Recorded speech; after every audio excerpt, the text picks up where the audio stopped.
Alors aujourd'hui, comme il y a un humoriste qui a dit qu'elle avait été impressionné par la Vierge, je vais vous en parler. Et vous allez voir qu'il va y avoir un intérêt, quelque chose, un rapport avec la Kabbale. Je parle souvent de Kabbale dans cette chaîne. Et vous allez voir, le rapport, il est intéressant. Alors, la Vierge. Déjà, le fait qu'elle soit vierge, etc., ça existe que depuis le IIe siècle, après Jésus. C'est-à-dire qu'avant, il y a beaucoup d'avis, Cels, Origène, etc., qui ont cité et qui ont dit que c'était une femme qui avait eu un rapport hors mariage avec un Romain dont on dit le nom, mais ils disent qu'il s'appelait Pantera. Alors voilà. Après, il y a eu cette idée qu'elle aurait été enceinte par une conception par Dieu, qu'on a appelée Immaculée Conception, et ça a été reprécisé dans plusieurs conciles, on l'a dit, et puis le concile d'Éphèse a été net là-dessus, et c'était le catholicisme. Mais les protestants, eux, ne croient pas à cette idée de la Vierge. Ils croient simplement à une femme qui a eu un enfant qui, pour les protestants, a une sainteté. Alors, c'est intéressant, l'idée de la Vierge. Il y a des gens qui ont même dit, comment peut-on dire que Dieu l'aurait trompé Joseph avec une femme, et est-ce que Dieu, franchement, qui a créé l'humain, il a besoin de savoir, de devenir humain? C'est une espèce d'anthropomorphisme qui a été critiqué. Alors, du côté catholique, c'est une idée qui est répandue dans le catholicisme et aussi peut-être un petit peu dans le monde coranique, qui a une espèce de consubstantialité, c'est-à-dire que Dieu et Jésus, etc., ce serait la même substance.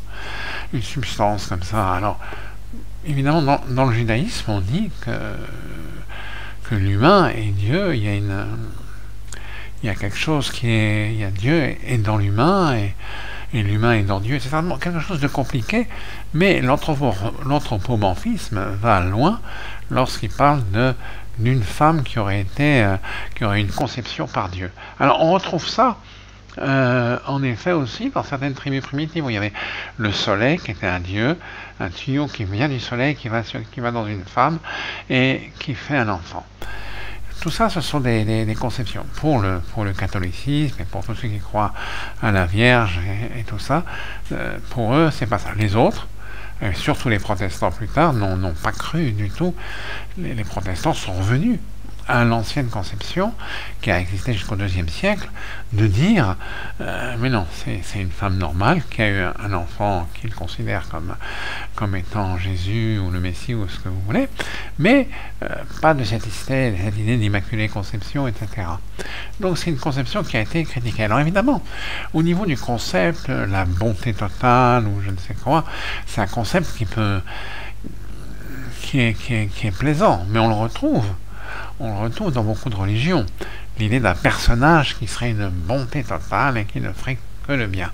On voit dans la conception par exemple, réaction à la description du Bouddha, à un moment donné, dans certaines légendes tibétaines, on voit Bouddha qui se sacrifie pour sauver un petit oiseau et donner à manger à un chat qui voulait manger l'oiseau.